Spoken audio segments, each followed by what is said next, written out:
Hi, Katie. Sorry we didn't get this to you yesterday, but we just were overwhelmed with house cleaning.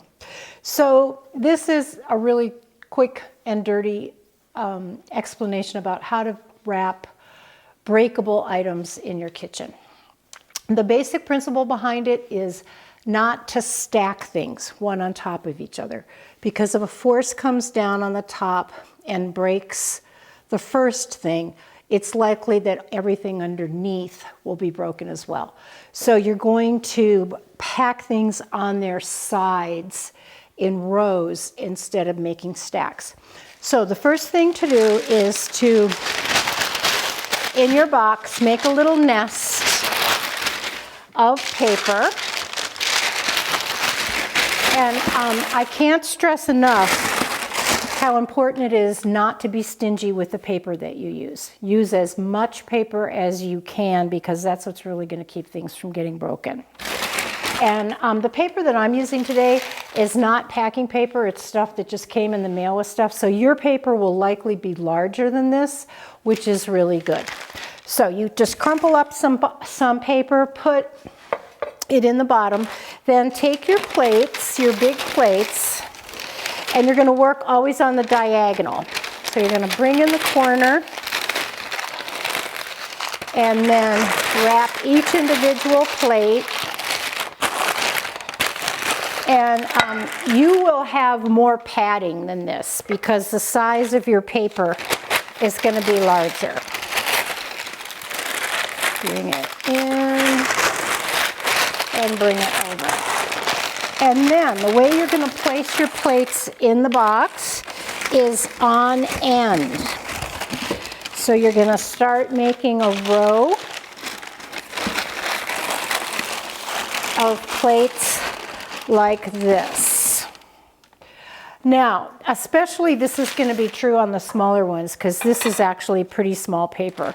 But you can usually, if the plate's about this size, you can usually do 2 in one piece of paper.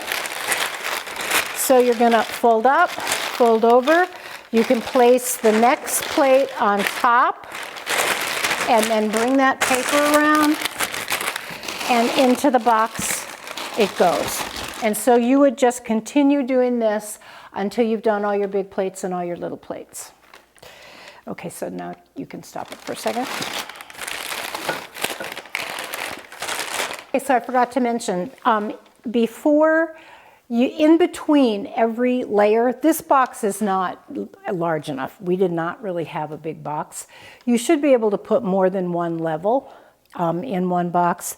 So in between every level, you want to do the same thing you did at the bottom of the box. You want to crumple up paper and make a little dividing level of paper so that things aren't directly on top of each other. There's paper in between.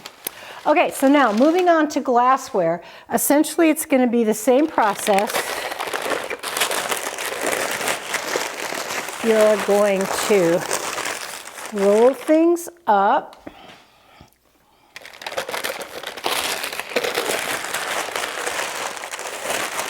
Again, I can't stress enough how important it is to really use a lot of paper.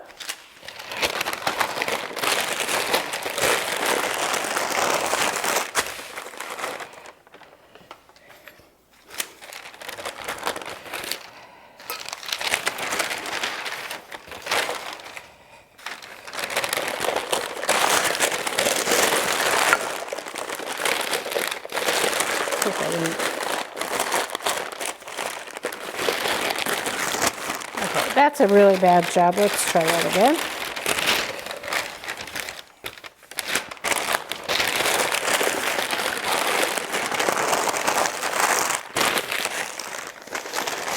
All right, then you're going to place them in the box. Essentially the same principle. You don't want to lie them on their sides and put them on top of each other. You want them to go in upright. If you have stemware, you're going to alternate it. So this is the bottom, and that's going to go in that, like that. And then this is the top, and the next one would go in the reverse way. And the same thing, you're going to fill up your box with one layer and then crumple up paper and put it in so that there's a layer of paper in between your rows. So now on the other things, if you have glass, basically you're going to do the same thing. You're going to wrap with paper.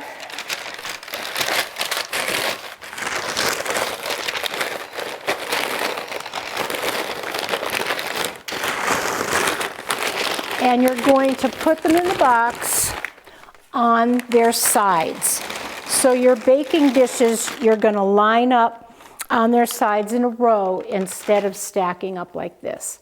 And just remember, use a lot of paper and put a layer of paper in between each level of glassware.